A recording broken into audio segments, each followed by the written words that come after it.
नमस्कार मेरे प्यारे विद्यार्थियों। हमने प्रीवियस लेक्चर में पढ़ा कि ड्रिफ्ट क्या होता है, फिर ड्रिफ्ट वेलोसिटी क्या होती है, फिर मोबिलिटी क्या होती है, और ये सारी चीज़ें हमने समझी और पढ़ी। ओके, और आज जो हम पढ़ने वाले हैं वो है रेजिस्टिविटी ऑफ वेरियस मटेरियल्स। क्या पढ़ने वाले हैं हम आज? Resistivity of various materials. ठीक है, इसमें हम मटेरियल्स को समझेंगे कि कंडक्टर्स की जो रेजिस्टिविटी है वो कैसे होती है, फिर इंसुलेटर्स और सेमीकंडक्टर्स की रेजिस्टिविटी कैसे वैरी करती है और वो किन चीजों पे डिपेंड होती है। ओके, हम तो आज स्टार्ट करते हैं हम रेजिस्टिविटी ऑफ वेरियस मटेरियल्स के साथ। ऑलराइट, हाँ, अगर मैं बात करूं रेजिस्टिविटी की, ओके, तो ये शब्द जो है रेजिस्टिविटी, ये हमने एक बार पहले से पढ़ रखा है। कहां पे पढ़ रखा है हमने ये वर्ड या फिर ये शब्द? हाँ, बिल्कुल इसके पहले वाले लेक्चर में जब हमने ये प्रूव किया था। क्या प्रूव किया था? R equal to rho L by A. क्या प्रूव किया था? R equal to rho L by A. देखो, हमने ये प्रूव किया था resistance of a conductor R is equal to क्या था? Rho L divide by A, है ना, rho L divide by A. और चलो इसको हम थोड़ा सा जाएंगे पीछे, इससे हम थोड़ा सा पीछे जाएंगे और ये समझेंगे कि कहां से आया ये रो यानी कि रेजिस्टिविटी, ये कहां से आया। चलो देखते हैं।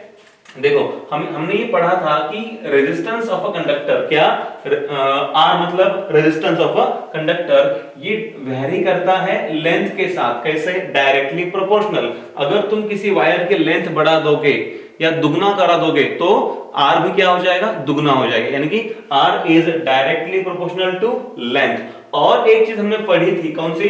क्रॉस सेक्शन वाली। R is inversely proportional to area of cross section of that wire. मतलब किसी भी वायर के क्रॉस सेक्शनल एरिया पे उस वायर का जो रेजिस्टेंस है वो डिपेंड करता है। अगर आप एरिया को हाफ कर दोगे तो R की वैल्यू क्या हो गई थी? डबल। यानी कि यहां पे एरिया घटता है तो R बढ़ता है, या फिर ऐसा मान लो अगर एरिया बढ़ता है तो R घटता है।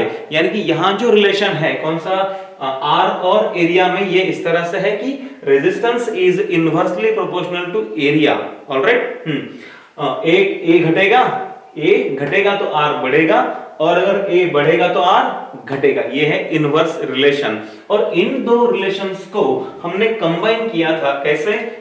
R is proportional to L by A, और R इक्वल टू हमने फिर लिखा था R equal to rho L by A, where rho क्या है? ये रो क्या है? ये रो है रेजिस्टिविटी। ये रो क्या है?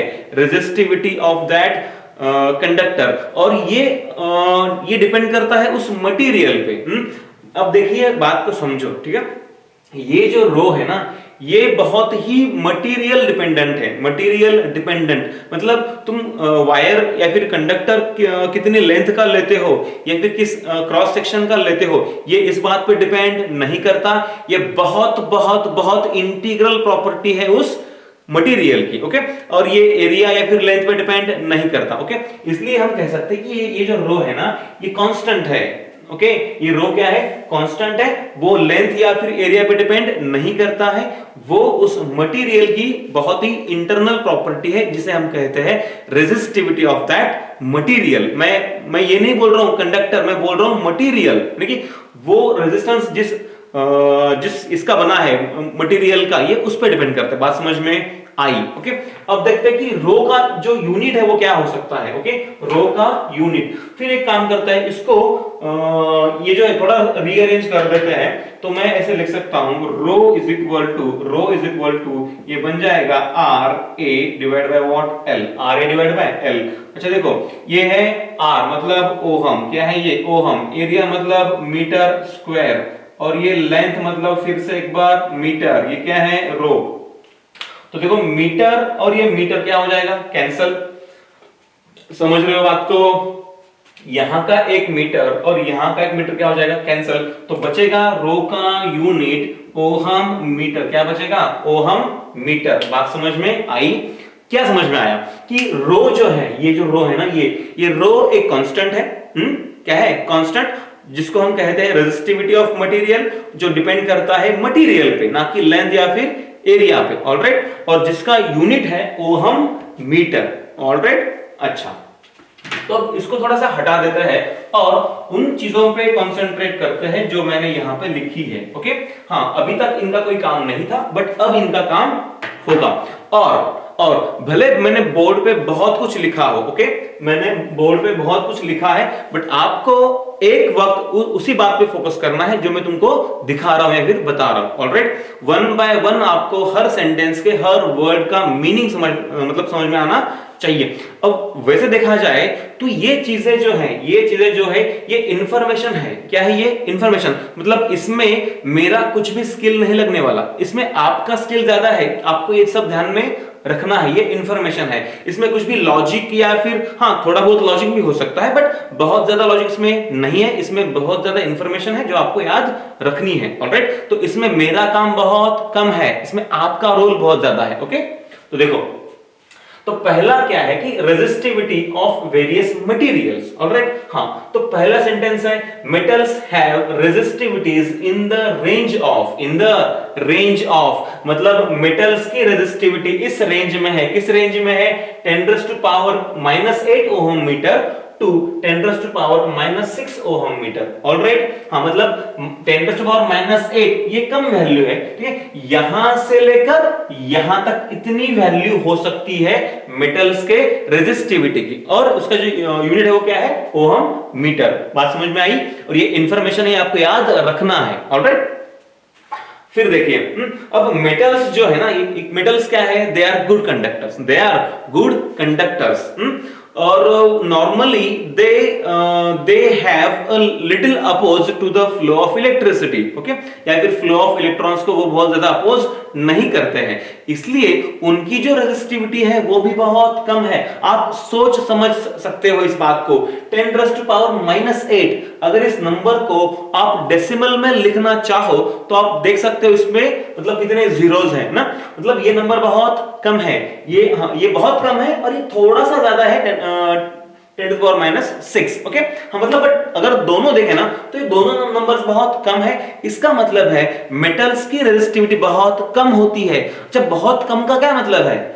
रेजिस्टिविटी बहुत कम का ये मतलब है कि they are good conductors, they are good conductors, मतलब दे शो लिटिल अपोज, मतलब बहुत कम अपोज करते हैं फ्लो ऑफ इलेक्ट्रॉन्स या फिर फ्लो ऑफ करंट को।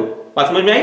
ओके, अब यहां से एक लॉजिक ये बन के आएगा या फिर ये सामने आएगा कि अगर metals are good conductors and they show a little oppose to the current और flow of electrons and they have lesser values of resistivity, तो यहां से एक लॉजिक क्या बनेगा कि अगर कोई इंसुलेटर है और वो ज्यादा अपोज करता है फ्लो ऑफ इलेक्ट्रॉन्स या फिर फ्लो ऑफ करंट को, तो जाहिर सी बात है उनकी रेजिस्टिविटी ज्यादा होनी चाहिए। इसमें कोई भी दोहराने की बात नहीं है। ओके, तो देखो, बिल्कुल लॉजिकल है। इंसुलेटर्स हैव क्या? रेजिस्टिविटीज कितनी? 10⁻18 टाइम्स ग्रेटर। कितना? 10⁻18 टाइम्स ग्रेटर देन मेटल्स। मतलब अगर तुम्हें एग्जांपल के तौर पर अगर बताना चाहूं तो चलो मान लीजिए कोई मेटल है जिसकी रेजिस्टिविटी इतनी कम है। कितनी? मैं बोल रहा हूं मेटल, मैंने अभी भी इनकी बात नहीं की है, करने जा रहा हूं, सुनो। तो ये जो है ना, ये मान लीजिए कोई मेटल है जिसकी रेजिस्टिविटी है 10⁻⁸ ओहम मीटर। ओके, अब ये क्या कहता है सेंटेंस कि इंसुलेटर्स हैव रेजिस्टिविटीज 10⁻18 टाइम्स ग्रेटर, मतलब इसको इतने पावर से मल्टीप्लाई कर दो। तो चलो कर दिया मल्टीप्लाई मैंने, 10 कितना +18, कितना है ये? +18, देख सकते हो तुम, +18, और देखो ये आएगा 10⁻+10 ओहम मीटर। मतलब ये कोई स्टैंडर्ड नंबर नहीं है, मैंने यहां से कोई एक नंबर उठाया और उसको इतने से मल्टीप्लाई किया, और ये जो अप्रॉक्सीमेट नंबर आया है वो कितना है? 10⁻+10 ओहम मीटर। मतलब देखो, ये प्लस पावर है, ये क्या है? Plus power, 10⁻10। आप इमेजिन कर सकते हो एक पे कितने जीरोस? एक पे 10 जीरो। कितने जीरो? 10 जीरो। यानी कि ये बहुत बड़ा नंबर है, ये बहुत बड़ा नंबर है, यानी कि दे शो ग्रेटर अपोज, या फिर बहुत ज्यादा अपोज करते हैं करंट के फ्लो को या फिर इलेक्ट्रॉन्स के फ्लो को। बात समझ में आई? और ये बहुत बिल्कुल लॉजिकल है कि अगर कंडक्टर है अगर कोई मेटल है तो गुड कंडक्टर, यानी कि रेजिस्टिविटी बहुत कम।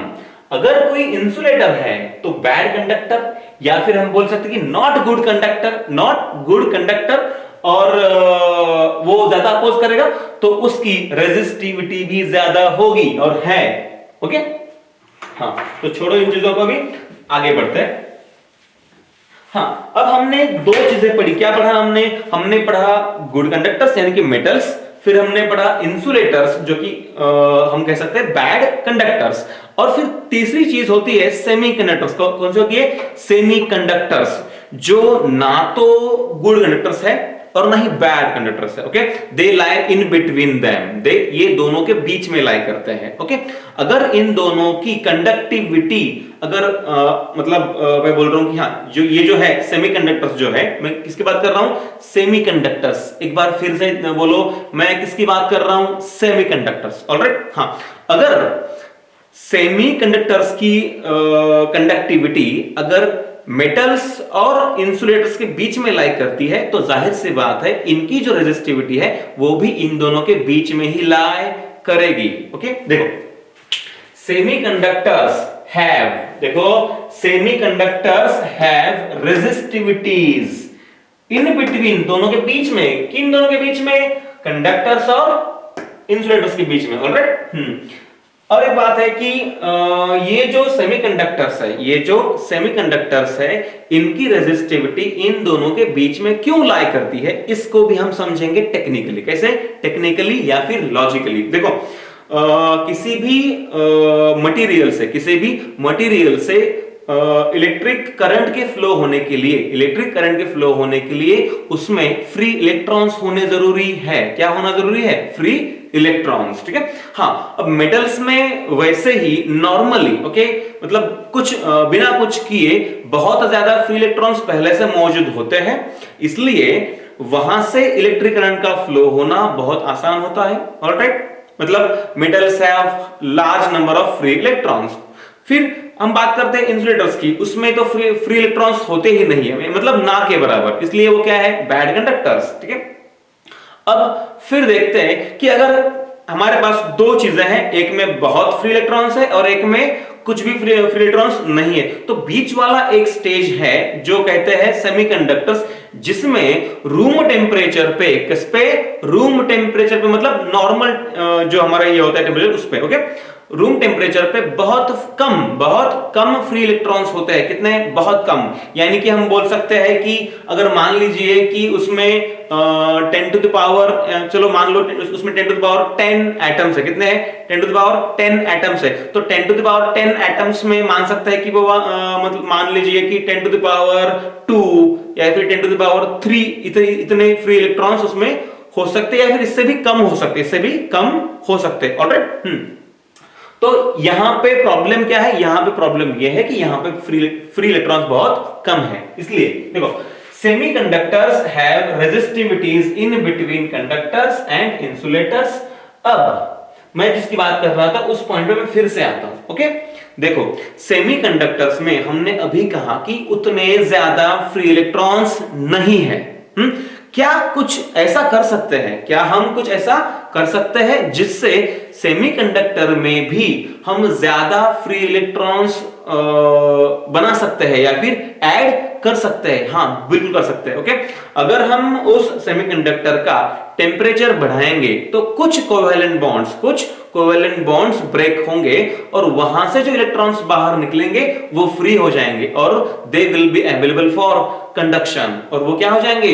वो कंडक्शन के लिए अवेलेबल हो जाएंगे। तो ये पहला तरीका है नंबर ऑफ फ्री इलेक्ट्रॉन्स को बढ़ाने का। अब बताओ कि अगर मैं किसी सेमीकंडक्टर का टेम्परेचर बढ़ा दूंगा और उसमें नंबर ऑफ फ्री इलेक्ट्रॉन्स बढ़ जाएंगे, तो जाहिर सी बात है उसकी जो रेजिस्टिविटी है वो क्या हो जाएगी?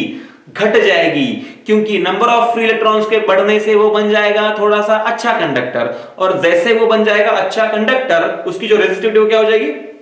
घट जाएगी। बात समझ में आई? यह है पहला तरीका।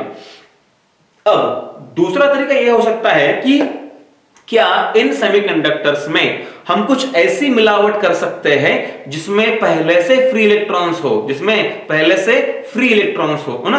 हाँ, अब देखिए कि मान लीजिए कि कि हमारे पास दूध है, ठीक है, हमारे पास दूध है, हम दूध को मीठा करने के लिए क्या करते हैं, उसमें शक्कर ऐड करते हैं, ठीक है। चलो हमने 2 चम्मच शक्कर ऐड कर दी, हमने उसको पी के देखा तो हमने सोचा कि यार ये उतना मीठा नहीं है या फिर ये कम मीठा है, तो ज्यादा मीठा करने के लिए हम क्या करते हैं, उसमें थोड़ा और शक्कर मिला देते हैं ना। तो वैसे हमने क्या किया कि क्या हम ऐसा कुछ कर सकते हैं कि उस सेमीकंडक्टर में कुछ ऐसी चीज मिला सकते हैं जिससे वो मतलब जिसमें पहले से फ्री इलेक्ट्रॉन्स मौजूद हो। यस, और इसको कहते हैं इंप्योरिटी। क्या कहते हैं इसको, इंप्योरिटी। मान लो हमारे पास कोई सेमीकंडक्टर है, अब मैं इनके तो नाम नहीं बताऊंगा या फिर ये हमको यहाँ पे जरूरी नहीं है। मान लो मेरे पास कोई एक मटेरियल है जिसको हम क्या कहते हैं, सेमीकंडक्टर कहते हैं, ओके। अब मैंने उसमें कोई ऐसा एलिमेंट ऐड कर दिया जिसमें पहले से फ्री इलेक्ट्रॉन्स है, जैसे कि कोई मेटल हो, ओके, मेटालिक इंप्योरिटी मैंने ऐड कर दी, ओके। तो क्या बन जाएगा, एक अच्छा ये बन जाएगा कंडक्टर, ओके। हाँ, so it will become a good conductor, alright। हाँ, तो देखो resistivity of semiconductors decrease with rise in temperature। अगर T बढ़ा दोगे तो रो क्या हो जाएगा, घट जाएगा, और अगर T घटा दोगे तो रो बढ़ जाएगा, alright। कहां पे, इस कैटेगरी में, कौन सा, सेमीकंडक्टर्स, alright। फिर दूसरी चीज, their resistivity are affected by, क्या होती है, इफेक्ट होती है किससे, स्मॉल अमाउंट ऑफ इंप्योरिटी। अगर हम उसमें कोई चीज, कोई मिलावट कर देंगे फ्री इलेक्ट्रॉन्स की, तो भी उसकी रेजिस्टिविटी क्या हो सकती है, इफेक्ट हो सकती है। अच्छा, तो this is a very good idea, और हम बोल सकते हैं कि this is a very good understanding of this is the resistivity, alright. तो चलो अभी आगे बढ़ते हैं। आगे क्या है, टाइप्स ऑफ रेजिस्टर्स। क्या है, टाइप्स ऑफ रेजिस्टर्स। हाँ, इसको समझना बहुत जरूरी है, क्योंकि हमने अब तक बहुत सारी बात कर ली कि रेजिस्टर्स को हमने सीरीज में जोड़ा, पैरेलल में जोड़ा, उसका नेट निकाला, ईएमएफ निकाला, पोटेंशियल निकाला, बहुत सारी चीजें करी है। बट हमने बेसिकली ये कभी नहीं पढ़ा है कि रेजिस्टर्स की हम बात जो करते हैं तो हम किस टाइप के रेजिस्टर की बात कर रहे हैं, या फिर वो बनते कैसे हैं, फिर वो कैसे होते हैं, ऑलराइट। हाँ, तो there are mainly 2 types। Number 1, ये है वायर बाउंड रेजिस्टर। कौन सा है, वायर बाउंड रेजिस्टर। जैसे कि तुम अपने मतलब normal day to day life में जो कुछ भी वायरिंग देखते हो, मतलब कि तुम्हारे घर में जो तुम चीजें यूज करते हो, कुछ भी हो, टीवी, ट्यूबलाइट, फैन, एसी, पंखा या फिर जो भी है, तो ये सारी चीजें जो है ना वायर से जोड़ी हुई रहती है। तो इनमें जो वायरिंग होती है उसे क्या कहेंगे हम, वायर बाउंड रेजिस्टर्स, ठीक है। तो ये वायर से बनते हैं, कैसे बनते हैं, ये वायर से बनते हैं। अगर तुमने कभी जो सीलिंग फैन है ना, तो सीलिंग फैन को अगर कभी आपने खोला तो उसमें बहुत सारी वाइंडिंग्स रहती है वायर की, मतलब उसका रेजिस्टेंस बढ़ाने के लिए उसमें बहुत सारा वायर उसमें ऐसे वाउंड किया रहता है, मतलब अंदर एक के ऊपर एक, ओके। देखो, तो वायर बाउंड रेजिस्टर्स, पहला टाइप कौन सा है, वायर बाउंड रेजिस्टर्स, ठीक है। दूसरा टाइप कौन सा, दूसरा टाइप जो है कार्बन रेजिस्टर्स। कौन सा है, कार्बन रेजिस्टर्स। और शायद ये तुम्हारे लिए नया होगा, कौन सा, ये वाला टाइप तुम्हारे लिए नया होगा, क्योंकि ये वायर से बना हुआ नहीं है। अब फिर देखते हैं कि what is wire bound resistors. क्या है वायर बाउंड रेजिस्टर्स, ये बहुत ही नॉर्मल, मतलब हमारे डे टू डे लाइफ में यूज होने वाले रेजिस्टर्स है, इसमें कोई भी नया रॉकेट साइंस नहीं। देखो, wire bound resistors are made of windings of wires of an alloy. मतलब व्हाट इज एलॉय, तुमको पता है कि अगर हम मतलब अगर डिफरेंट मेटल्स अगर हम मिक्स कर देते हैं तो क्या बन जाता है, एलॉय बन जाता है। क्योंकि कंडक्टिविटी हासिल करने के लिए हमको चाहिए मेटल्स, अगर हम इन सारे मेटल्स का मतलब राइट कॉम्बिनेशन, ठीक है, राइट कॉम्बिनेशन बनाएंगे तो वो क्या बन जाएगा, एलॉय बन जाएगा। और उस एलॉय से हम डिफरेंट रेजिस्टिविटी के या फिर डिफरेंट रेजिस्टेंसेस के हम क्या बना सकते हैं, वायर्स बना सकते हैं, ओके। तो एलॉय से बने हुए होते हैं। तो फॉर एग्जांपल क्या है, फॉर एग्जांपल मैग्नेनिन। क्या है, मैग्नेनिन, ये भी एक एलॉय है और इससे बनते हैं वायर्स, जिससे बनते हैं रेजिस्टर्स, ऑलराइट। और है नाइक्रोम। ऐसे बहुत सारे हम नाम गिना सकते हैं, मैग्नेनिन है, नाइक्रोम है, बाद में कॉन्स्टेंटन है। क्या है, कॉन्स्टेंटन। तो ये 3-4 नाम तुमको याद होने चाहिए। फिर देखो, these wires, इनके बारे में थोड़ा पढ़ते हैं। These wires have क्या, their resistivity is relatively insensitive to temperature, मतलब इनकी रेजिस्टिविटी टेम्परेचर पे बहुत ज्यादा डिपेंड नहीं करती। एक बार फिर से बोलता हूं, जो वायर बाउंड रेजिस्टर्स है इनकी रेजिस्टिविटी टेम्परेचर पे बहुत ज्यादा डिपेंड नहीं करती है। अगर हम बात करें नॉर्मली, अगर ऊपर ऊपर से बात करें, बहुत ज्यादा डीप में ना जाएं या फिर ना सोचे, तो हम ये बोल सकते हैं कि ऐसे रेजिस्टर्स की रेजिस्टिविटी टेम्परेचर पे बहुत ज्यादा डिपेंड नहीं करती। ओके, हाँ, फिर मतलब अगर टी मतलब क्या है, टेम्परेचर, अगर थोड़ा बहुत चेंज हो भी जाता है तो इनकी वैल्यू बहुत ज्यादा बदलती नहीं है।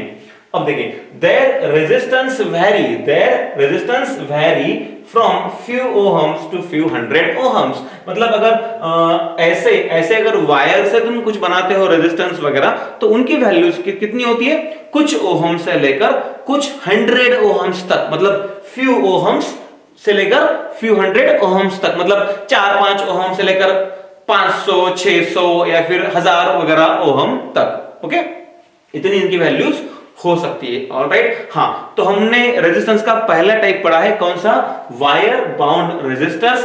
अगला जो टाइप होगा वो होगा कार्बन रेजिस्टर्स। ऑलराइट, जब तक हाँ ठीक है, हाँ, तो हमने ये वाला जो टाइप है तो हमने ढंग से पढ़ लिया है। अगला कौन सा टॉपिक है, अगला है कार्बन रेजिस्टर्स, जो हम जल्दी पढ़ेंगे। ऑलराइट, तो चलो अभी बात करते हैं कार्बन रेजिस्टर्स के। ओके, देखो हमने अभी लास्ट मतलब जब हमने लास्ट पॉइंट पढ़ा उसमें हमने देखा था, क्या देखा था हमने, कि जो वायर बाउंड रेजिस्टर्स है उनकी जो वैल्यू है या फिर उनका जो रेजिस्टेंस है वो कहां से कहां तक वेरी करता है, वो वेरी करता है कुछ ओहम से लेकर कुछ 100 ओहम्स तक, मतलब कि 4-5 ओहम या फिर 0.5, 0.3, इतने भी कम हो सकते हैं। ठीक है, तो कुछ ओहम मतलब 1-2 ओहम, 4 ओहम, 5 ओहम से लेकर 400, 500, 600 या फिर 1000 ओहम तक ये वेरी कर सकते हैं। ऑलराइट, हाँ, बट कभी कभी हमको सर्किट्स में इससे ज्यादा रेजिस्टेंस की आवश्यकता होती है। मतलब कि मान लीजिए हमको 4000 ओहम रेजिस्टेंस चाहिए, या फिर हमको 5000 ओहम रेजिस्टेंस चाहिए, या फिर हमको 2000 ओहम रेजिस्टेंस, या फिर इससे बड़ा हमको रेजिस्टेंस हमको चाहिए।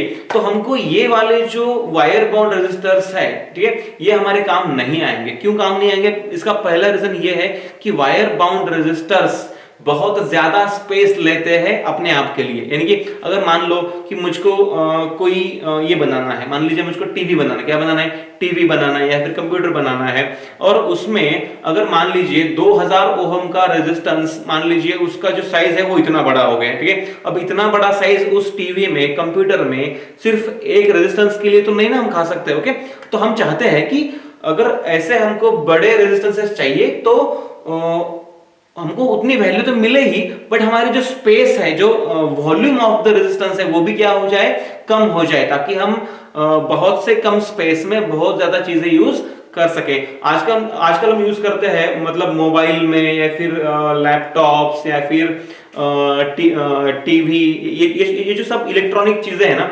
इसमें भी रेजिस्टेंसेस होते हैं, बट इनमें वायर बाउंड रेजिस्टेंसेस बहुत कम यूज होते हैं। और इसमें क्या यूज होते हैं, इसमें यूज होते हैं कार्बन रेजिस्टर्स, क्योंकि ये कॉम्पैक्ट होते हैं और इनकी साइज क्या होती है, छोटी।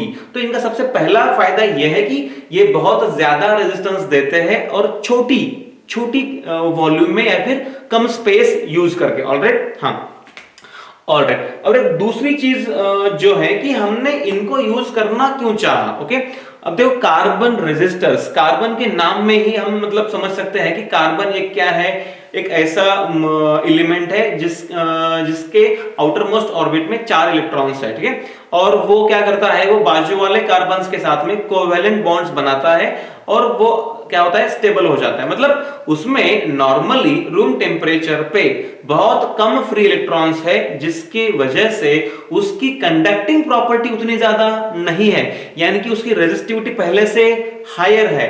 तो this is a very good material to make a higher resistance. Alright, तो देखो रेजिस्टर्स, यहां से देखते हैं अपन, रेजिस्टर्स ऑफ हायर रेंज, ज्यादा रेंज वाले resistances are mostly made of carbon, ये कार्बन से बनता है, इसीलिए इनको क्या कहा जाता है, कार्बन रेजिस्टेंसेस या फिर carbon resistors, they are called as carbon resistors. अब देखिए इनका फायदा क्या है, ठीक है, इनकी सबसे बड़ी कामयाबी क्या है, दे आर स्मॉल, वो बहुत कम स्पेस खा लेते हैं, ठीक है, दे आर स्मॉल, कॉम्पैक्ट, बहुत छोटे हैं, और इनएक्सपेंसिव, ये उतने महंगे नहीं है वायर बाउंड रेजिस्टर्स की तरह, ओके, दे आर इनएक्सपेंसिव, मतलब ये सस्ते भी है, ओके, और अगर कोई बहुत बड़ी चीज अगर सस्ते में हो रही है तो वो काम की है, ओके। अब देखिए, so they are widely used in electronics, जहां हमको बहुत छोटे से स्पेस में बहुत ज्यादा सर्किट्स बिठाने पड़ते हैं, वो कौन सी चीज है, वो है इलेक्ट्रॉनिक्स, ठीक है, तो यहां पे वो काम आ जाते हैं। So they are widely used in electronics.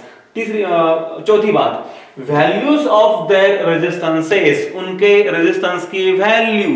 अब मैंने बताया कि कार्बन का रेजिस्टेंस, अब भैया इसमें तो वायर है नहीं, अब वायर नहीं है तो लेंथ नहीं है, तो एरिया ऑफ क्रॉस सेक्शन भी यहां पे नहीं होगा, तो इनकी जो रेजिस्टेंस है वो कैसे फाइंड करनी है, देखो, तो values of their resistances are measured from their colour codes, इनमें कलर कोड्स होते हैं। अगर आपने कभी भी कोई भी इलेक्ट्रॉनिक डिवाइस अगर खोला हो तो उसमें दो, मतलब एक ऐसी चीज जोड़ी हुई मिलेगी दो पॉइंट्स के बीच में, जहां पे कलर बैंड्स दिखाई देंगे, मतलब एक सिलिंड्रिकल शेप है जिसमें क्या है, कलर बैंड्स है, तो वो क्या है, सिंपली वो एक रेजिस्टेंस है, ठीक है, कैसा रेजिस्टेंस है वो, कार्बन रेजिस्टेंस है या फिर कार्बन रेजिस्टर है, ठीक है।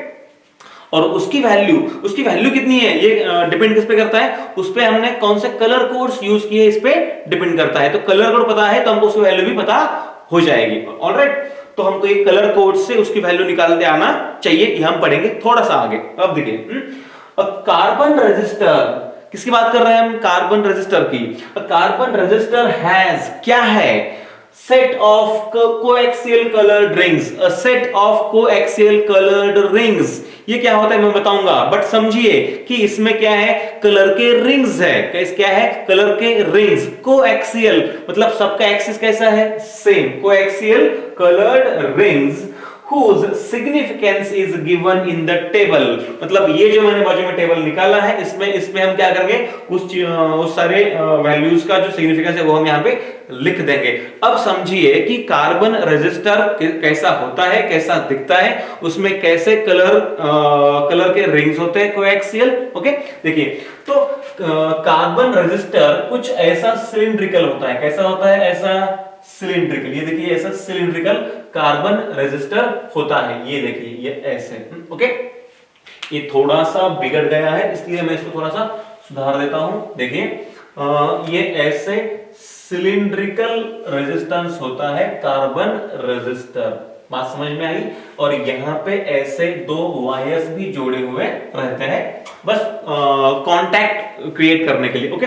और बीच में क्या होता है, अब देखिए ये सिलिंड्रिकल, मतलब ये प्लेन सरफेस है, ये प्लेन सरफेस, ये क्या है, पूरा सिलिंड्रिकल, तो आप इमेजिन कर सकते हो इस पेन की तरह, ये पेन जैसे सिलिंड्रिकल है ना, उस तरह से ये भी क्या है, सिलिंड्रिकल, इतना बड़ा नहीं होता, वो बहुत छोटा होता है, ओके। और देखिए इस पे क्या है, इस पे ऐसे रिंग्स होते हैं कलर के, क्या होते हैं, ऐसे कलर के रिंग्स, ये 1 2 ये 3 और ये क्या है, ये 4, ऐसे कलर के क्या होते हैं, इस पे रिंग्स होते हैं, ओके। और इसमें से हर एक रिंग का एक मतलब है, इससे एक नंबर जुड़ा हुआ है, इससे एक नंबर, एक वैल्यू इससे जुड़ी हुई है, ताकि हम हर कलर के रिंग से एक वैल्यू हम पता कर सकते हैं। देखो बहुत बार हम कोई भी चीज जो है ना वो डायरेक्टली नहीं बताते, हम क्या करते हैं, हम उसको कोड्स के फॉर्म में, या फिर हम बात कर सकते हैं कि साइंस की भाषा में पढ़ते हैं, ओके। तो ये मतलब कि जैसे कि हम बोल सकते हैं कि इनक्रिप्टेड लैंग्वेज मतलब क्या होता है कि पुराने जमाने में जब मतलब लड़ाइयां हुआ करती थी या फिर वार हुआ करते थे, first world war, second world war, okay, तब क्या हुआ करता था, तब मतलब अगर कोई मैसेज अपनी आर्मी को अगर भेजना है तो वो डायरेक्टली उस लैंग्वेज में नहीं भेजते थे, जो वो मतलब दुश्मनों को समझे। हम कुछ सेट यूज करते थे वर्ड्स का कि हाँ ये अगर बोला तो उसका मतलब ये है, इस तरह से। ऑलराइट, तो ये भी कुछ इस तरह का ही है। मतलब ये सिर्फ एक कलर्स का सेट होता है जिससे वैल्यू हमको पता करनी होती है। ऑलराइट, अब देखिए, मान लीजिए मैंने यहाँ पे कुछ ये मान लीजिए ये एक कलर है, ये एक कलर है, ये एक कलर है और ये एक कलर, ऐसे 4 कलर के सेट्स वहां पे होता है कोएक्सियल। ऑलराइट, हाँ, और यहां से हम वैल्यूज पता कर सकते हैं। अब देखिए, मैं तुमको जस्ट फॉर द एग्जांपल चलो मान लेते हैं कि ये जो 4 रिंग्स है, इनकी इनके इनके जो कलर्स है ना वो ऐसा है। ये रेड है, ये क्या है, ये रेड है, ये भी रेड है, ये भी रेड है, और मान लीजिए ये क्या है, ये है सिल्वर। ये क्या है, सिल्वर। तो ऐसे 4 कलर के रिंग्स है उस कार्बन रजिस्टर पे। ओके, तो मुझे इसकी वैल्यू फाइंड करनी है। ऑलराइट, अब समझो, ठीक है, अब काम की चीज है। अच्छा, तो रेड का, ये जो रेड कलर की रिंग है, इसका कुछ मतलब होगा, है ना, इसका भी कुछ मतलब होगा। और ये रेड वाली जो है पहली रिंग है, तो पहले वाले का भी कुछ मतलब होगा। तो ये पहली है, ये दूसरी है, ये तीसरी है, ये चौथी है। ऐसा नहीं है कि सिल्वर को सिल्वर को कहीं भी प्लेस कर दो, या फिर इस रेड को कहीं भी प्लेस कर दो, ऐसे चलेगा नहीं। मतलब हर रिंग के पोजीशन का, उसके कलर का एक मतलब हमें पता होना चाहिए। अब देखिए इसको कैसे पढ़ना है, इसको ध्यान में रखना एक टेबल के फॉर्मेट में। देखो, मैं ऊपर से स्टार्ट करता हूं और इसको याद रखने का एक तरीका भी मैं आपको बताऊंगा। शायद वो उतना काम का हो ना हो, मुझे नहीं पता, बट आपको तरीका मैं बताऊंगा। ऑलराइट, देखो स्टार्ट करते हैं ब्लैक से, ठीक है, सबसे डार्केस्ट कलर ब्लैक, ठीक है।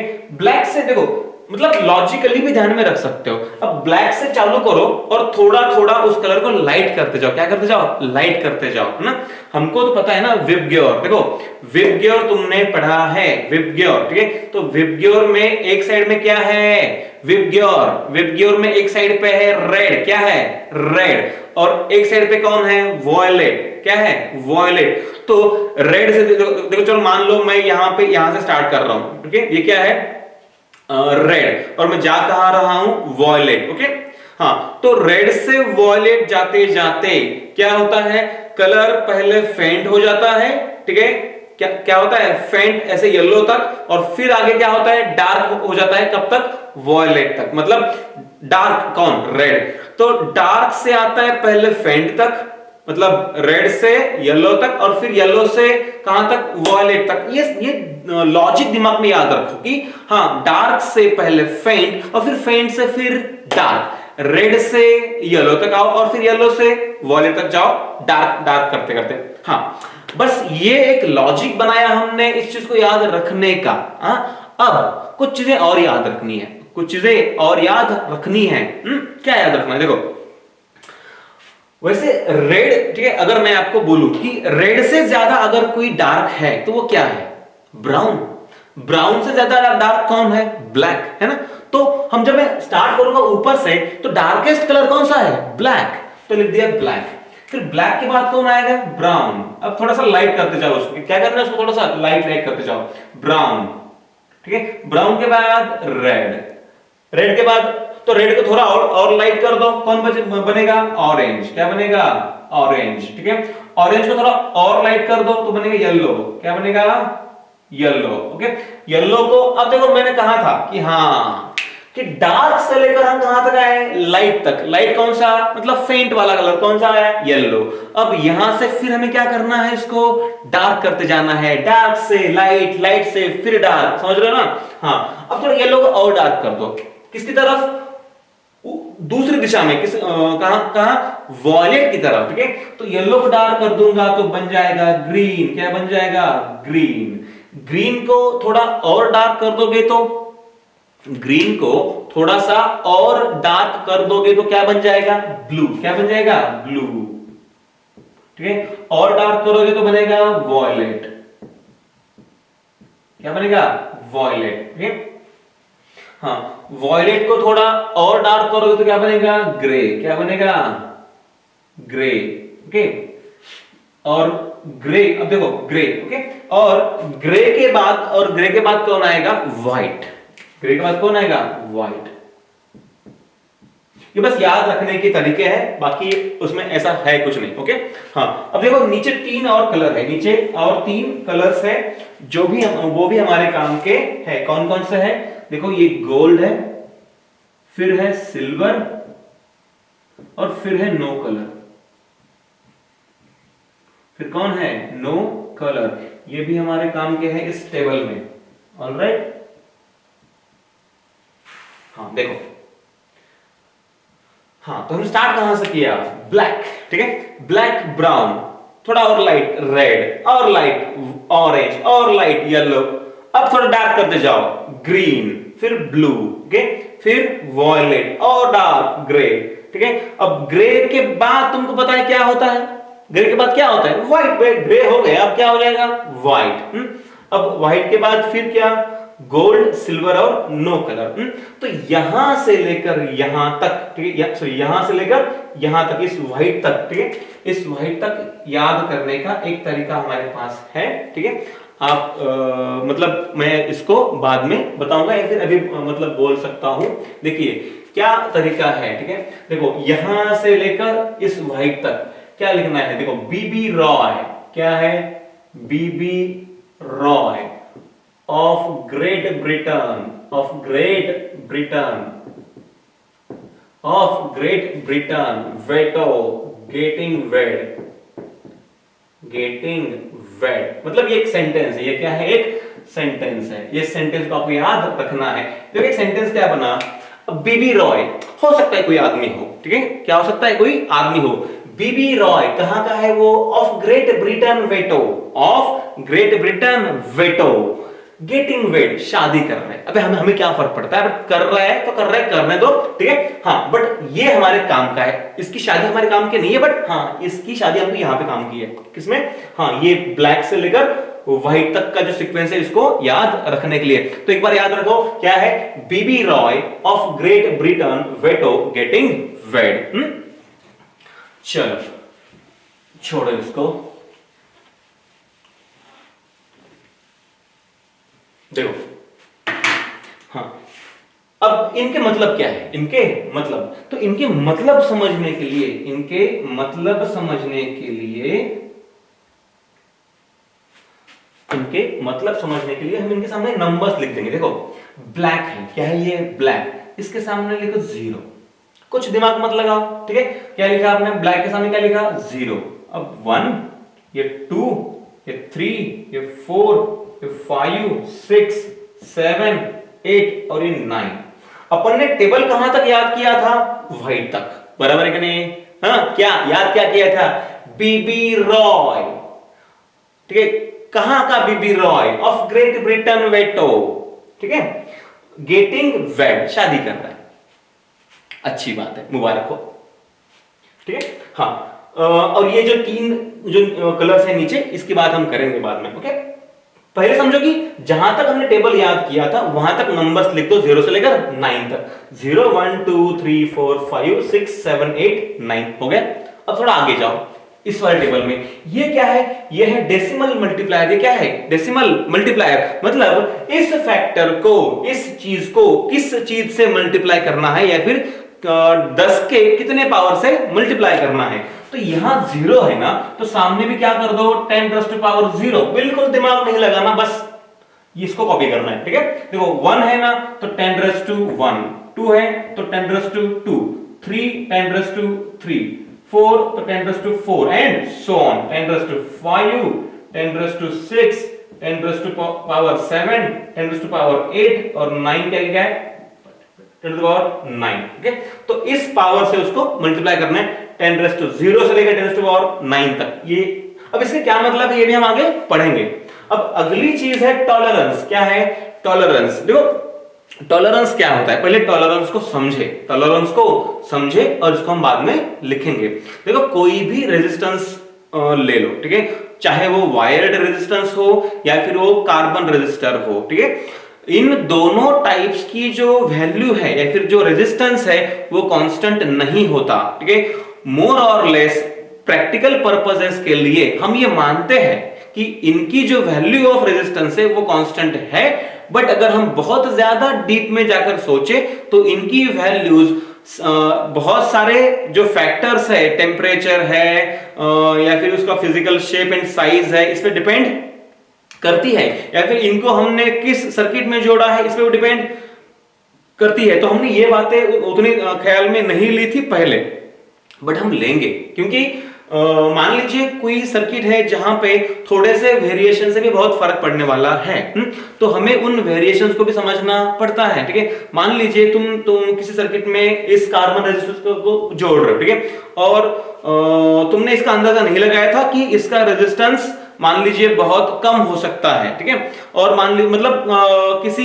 वेरिएशंस की वजह से कम हुआ, और मान लीजिए यहां से बहुत ज्यादा करंट फ्लो हुआ, और अगर बहुत ज्यादा करंट फ्लो होगा तो शायद वो जो डिवाइस है वो क्या हो सकता है, डैमेज हो सकता है। ओके, तो हमें पता होना चाहिए कि ये रेजिस्टेंस जो हम जोड़ रहे कार्बन रेजिस्टर, उसकी वैल्यू कितनी वेरी हो सकती है, यानी कि जो बाहरी चेंजेस है उनकी वजह से इसकी वैल्यू कितने गुना बढ़ सकती है या फिर कितने गुना घट सकती है, और इसको हम पढ़ेंगे परसेंटेज में। किसमें पढ़ेंगे? परसेंटेज में। चलो मान ले हम ऐसे बोल सकते हैं कि यार हमारे पास ये रेजिस्टेंस है, पर इसकी जो वैल्यू है ना 1-2% से चेंज हो सकती है। अब ये हुआ तरीका इसको बताने का कि हाँ इसकी वैल्यू 2% से बढ़ भी सकती है और घट भी सकती है।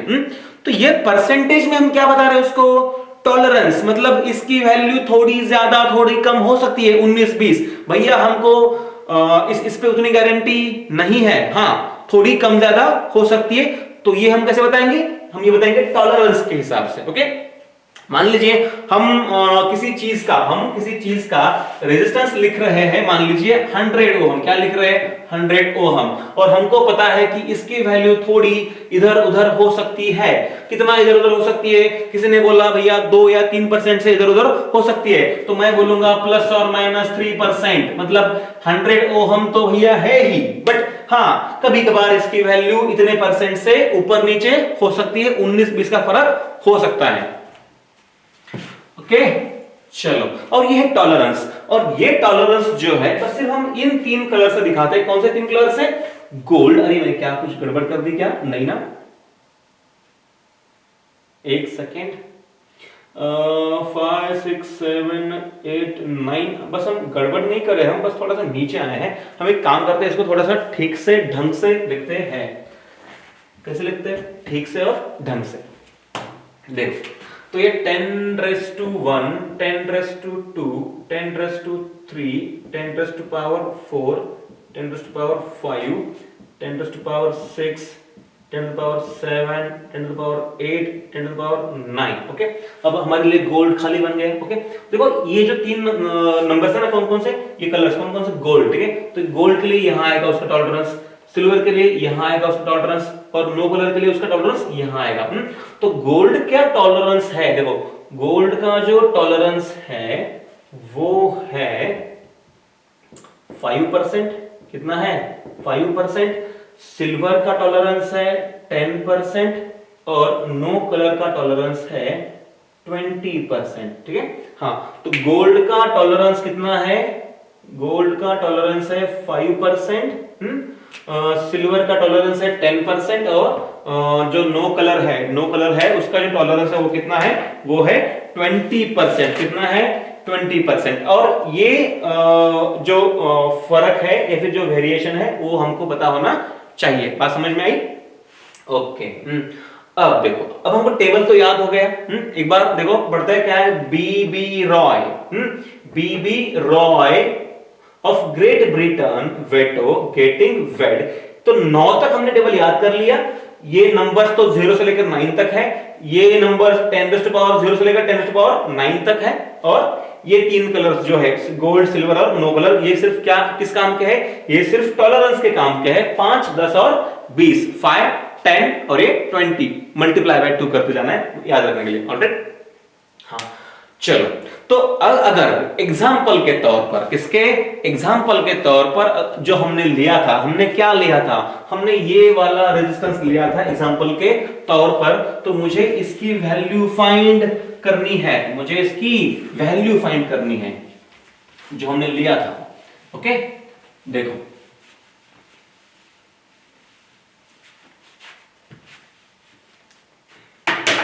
हाँ, तो first two bands, first two bands या फिर पहले दो रिंग, फर्स्ट टू बैंड्स, देखो ये फर्स्ट टू बैंड्स है ना, ये फर्स्ट ये सेकंड, ये फर्स्ट टू बैंड्स, ये फर्स्ट टू बैंड्स बनाएंगे उस रेजिस्टेंस की वैल्यू के पहले दो सिग्निफिकेंट नंबर्स। चलो देखते हैं। पहला है रेड, क्या है ये रेड, तो रेड का नंबर क्या है भाई, रेड का नंबर क्या है, रेड का नंबर है 2, क्या है नंबर 2, ठीक है। अब दूसरा बैंड, दूसरा भी रेड है, तो उसका भी नंबर क्या हुआ 2। तो पहले दो बैंड्स जो है, चलो एक बार लिख लेते हैं कि फर्स्ट टू बैंड्स फॉर्म, क्या बनाते हैं वो, फॉर्म फर्स्ट, ठीक है, फर्स्ट टू सिग्निफिकेंट नंबर्स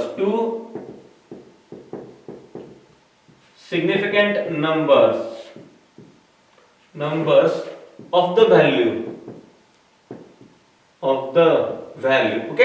हाँ, फर्स्ट बैंड रेड, नंबर आया 2, सेकेंड बैंड रेड, नंबर आया फिर से 2। तो इन्होंने सिग्निफिकेंट नंबर क्या बनाया, तो सिग्निफिकेंट नंबर बनाया 22, क्या नंबर बनाया 22। फर्स्ट बैंड कौन सा है, रेड, तो नंबर कौन सा आया 2। सेकेंड बैंड कौन सा है, रेड, तो नंबर आया फिर से 2।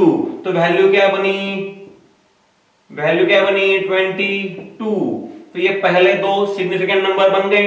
हाँ, अब देखो third band THIRD, third band, हाँ, थर्ड बैंड बनाएगा डेसिमल मल्टीप्लायर, क्या बनाएगा डेसिमल मल्टीप्लायर, मतलब इस नंबर को कौन से 10 के पावर से मल्टीप्लाई करना है, मतलब 10 के फर्स्ट पावर से, सेकंड पावर से या थर्ड पावर से मल्टीप्लाई करना है।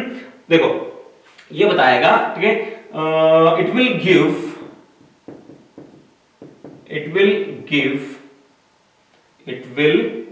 Give the decimal multiplier,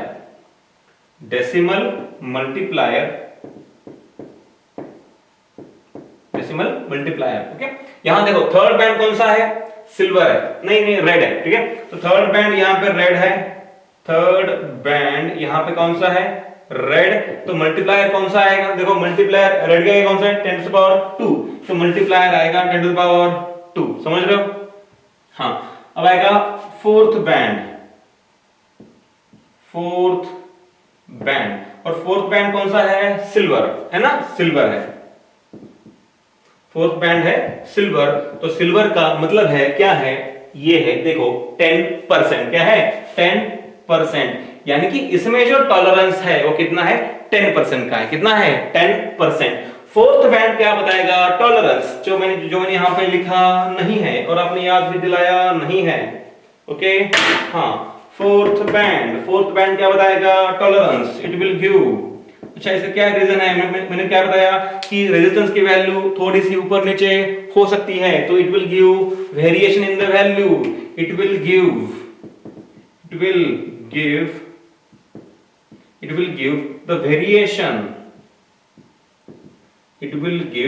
the variation percentage of the resistance value, बराबर है। हाँ, तो यहां फोर्थ बैंड कौन सा है, यहां फोर्थ बैंड है,